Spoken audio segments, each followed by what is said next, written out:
Happy Friday! I am so happy to be here with you today. Today's a special edition. I'm reading stories in the garage. You guys are going to get a tour of my whole house and yard before our stay-at-home orders are done. It's always exciting around here. We're all working from home, and so we just have to be really flexible. And it's raining today. You can see that it's raining, and so I couldn't read in my backyard, so I'm in the garage. So let's get started. I have a few stories for you today. This is the first one we're going to read. It's called Grumpy Pants. And I picked Grumpy Pants because I have been a Grumpy Pants all week. So maybe this will help me turn my frown upside down. Penguin was in a bad mood. A very bad mood. He didn't know why, and he didn't care. He stomped his feet all the way home. He pulled off his grumpy coat, and he kicked off his grumpy boots. But he was still grumpy. He tried to shake it off, but he was still grumpy.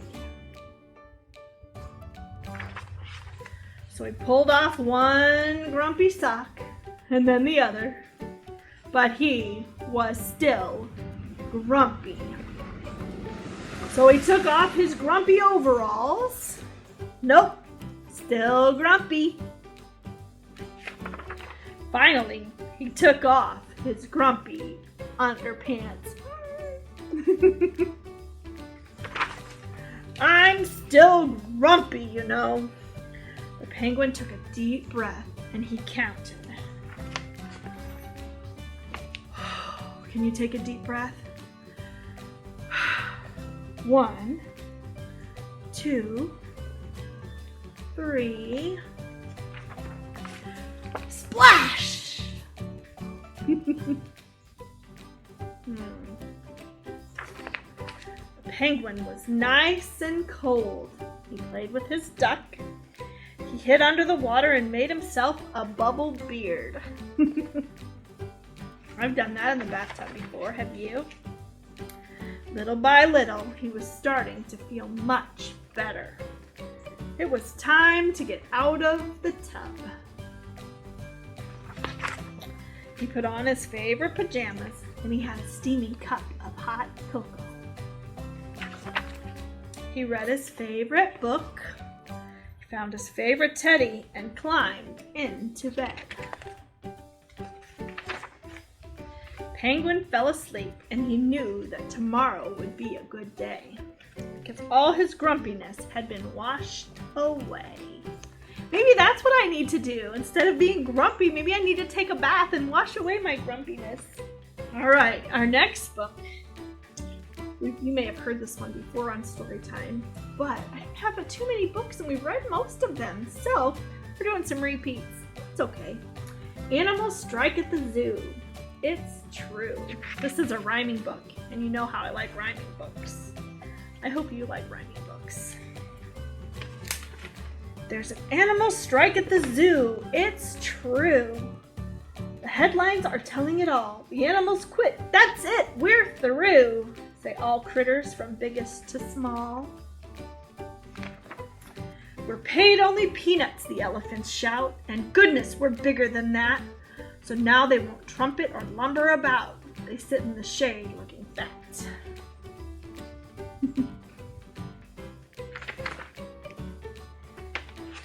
The monkeys won't monkey around anymore. You won't see us climbing again.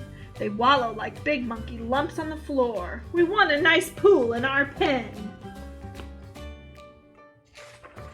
The leopards aren't prowling. The wolf packs aren't howling. The tigers aren't growling. The otters are scowling. Egad, the worst has come true. There's an animal strike at the zoo. The zebras are looking like horses today. They painted their stripes and you see, we're all sick of eating this hay. Our good looks do not come for free. Those silly giraffes are not any better. You won't see our necks anymore. They're knitting themselves a lot of turtleneck sweaters, which go from their heads to the floor. Business these days is as slow as can be. Folks go to the circus instead. No one wants to pay money to see the animals lying in bed. The lions aren't roaring, the eagles aren't soaring, the penguins are snoring. It's all rather boring. What can a zookeeper do? There's an animal strike at the zoo.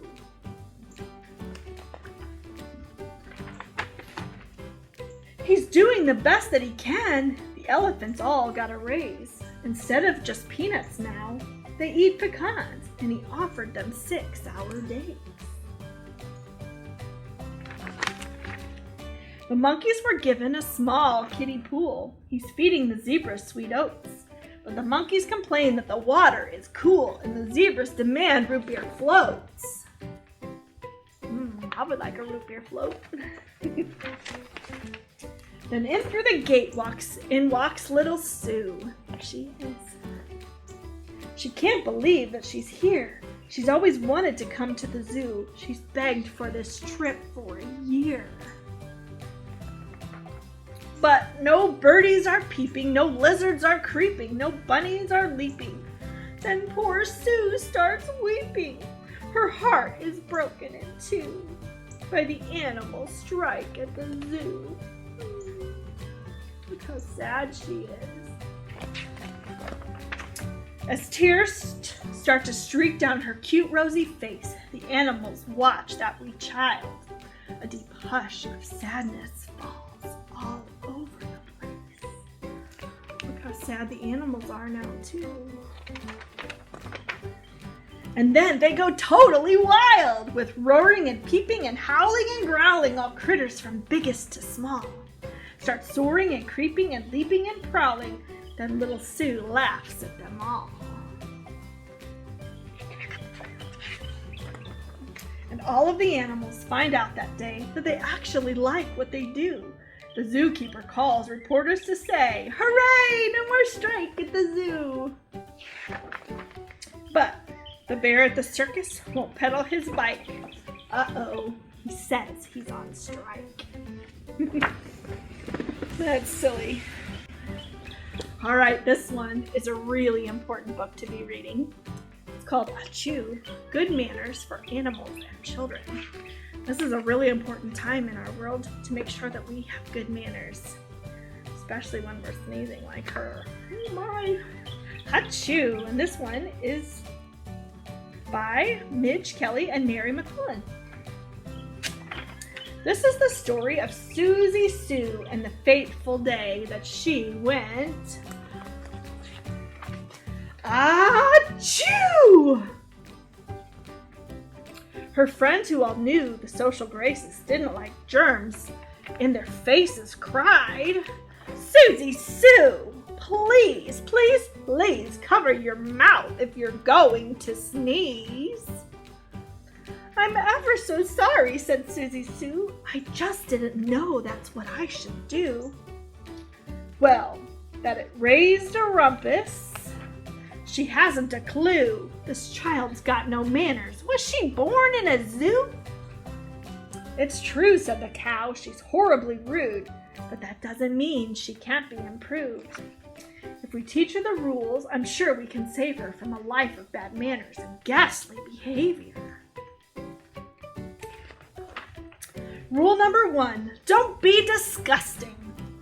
Well, look whose manners need some adjusting. This dog is not doing anything right. He's grotty, he's snotty, his stench causes fright. Look at that dog.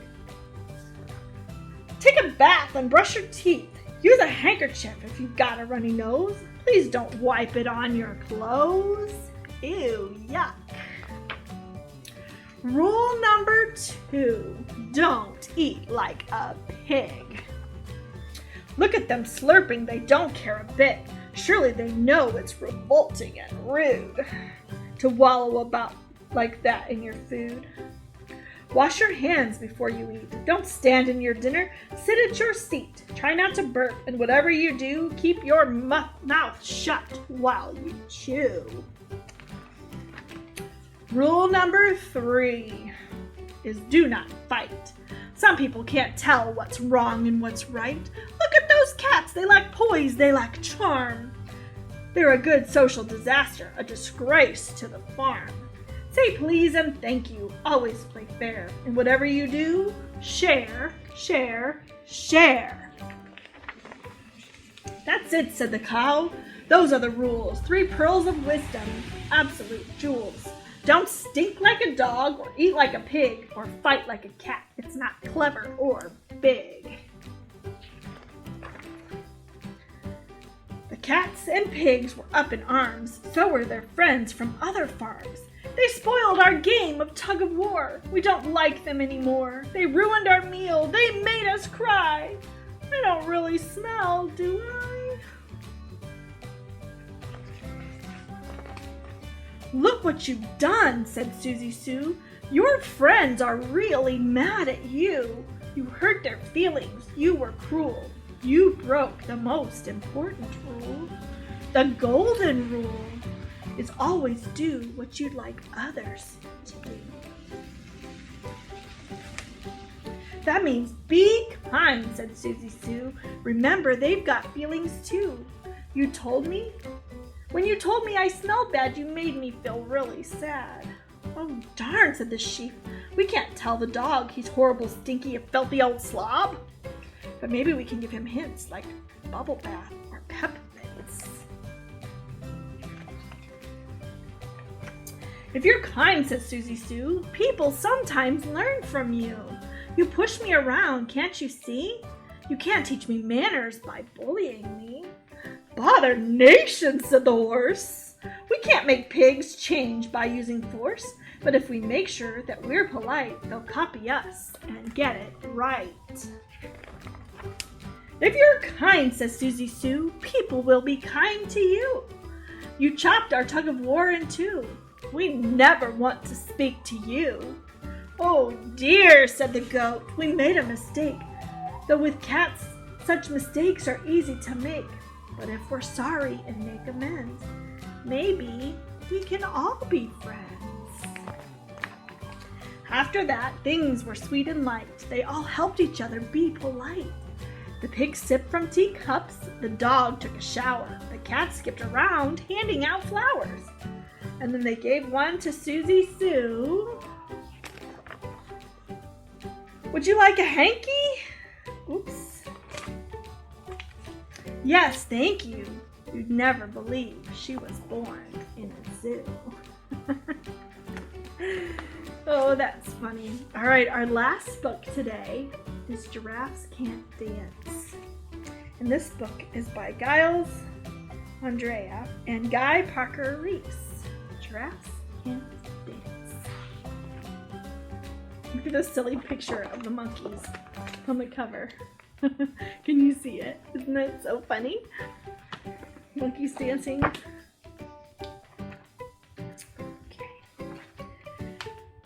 Gerald was a tall giraffe whose neck was long and slim, but his knees were awfully crooked and his legs were rather thin.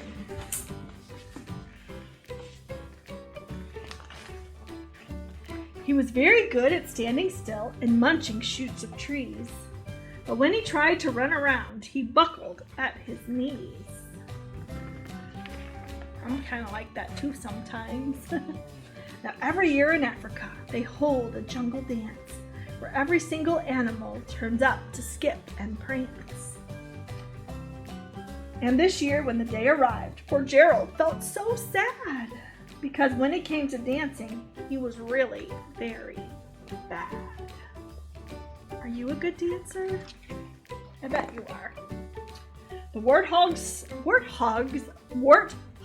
started waltzing, and the rhinos rocked and rolled. The lions danced a tango that was elegant and bold. Have you ever seen a lion do a tango? I haven't. The chimps all did a cha-cha, the very Latin feel. 8 baboons then teamed up for a splendid Scottish reel. Gerald swallowed bravely as he walked towards the floor, but the lions saw him coming and they began to roar. "Hey, look at clumsy Gerald," the animals all sneered. "Giraffes can't dance, you silly fool. Oh, Gerald, you're so weird." Poor Gerald. Gerald simply froze up. He was rooted to the spot. "You're right," he thought. "I'm useless. Oh, I feel like such a clot." So he crept off from the dance floor and started walking home. He never felt so sad before. So sad and so alone. Then he found a little clearing and he looked up at the sky. "The moon can be so beautiful," he whispered with a sigh. "Excuse me," coughed a cricket, who'd seen Gerald early on. "But sometimes when you're different, you just need a different song." Listen to the swaying grass and listen to the trees. To me, the sweetest music is the branches and the breeze. So imagine that the lovely moon is playing just for you. Everything makes music if you really want it to. With that, the cricket smiled and picked up his violin. Then Gerald felt his body do the most amazing thing. His hooves had started shuffling, making circles on the ground. His neck was gently swaying, and his tail was swishing up. I'd like to see a giraffe dance, wouldn't you? He threw his arms out sideways, and he swung them everywhere. He did a backward somersault, and he leapt up in the air. Gerald felt so wonderful, his mouth was open wide. "I'm dancing! Yes, I'm dancing! I am dancing!" Gerald cried. Then one by one, each animal who'd been there at the dance arrived while Gerald boogied on and watched him quite entranced. They shouted, "It's a miracle! We must be in a dream. Gerald's the best dancer that we have ever seen." "How did you learn to dance like that? Please, Gerald, tell us how."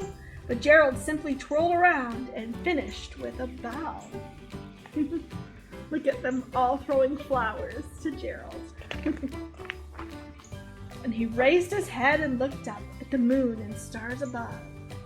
"We all can dance," he said, "when we find music that we love."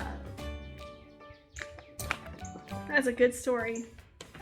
Friends, it's always such a pleasure to spend my mornings with you, reading stories and doing music. I'm so grateful for each and every one of you that come and listen to stories and dance and sing along with me. Friends, I hope you have a fantastic week, and I can't wait to read stories with you again soon. Bye, friends.